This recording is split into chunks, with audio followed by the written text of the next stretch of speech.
কখনোই চাচ্ছিলে না, কিন্তু এটা শুনে নাও, যে মৃত্যু তুমি কখনোই চাও না, সেই মৃত্যুর যন্ত্রণা তোমার আসবেই আসবে।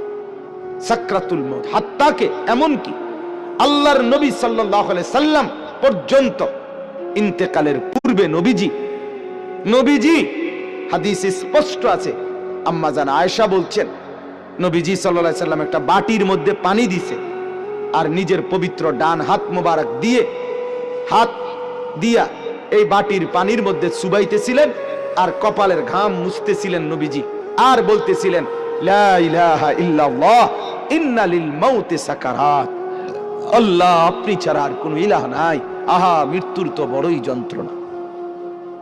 নবীজি বলতেছিলেন,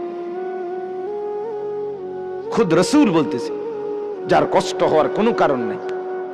শুধু আল্লাহ তাআলা দেখাচ্ছিলেন, বন্ধু আপনার উম্মতের হালাত কেমন হয়।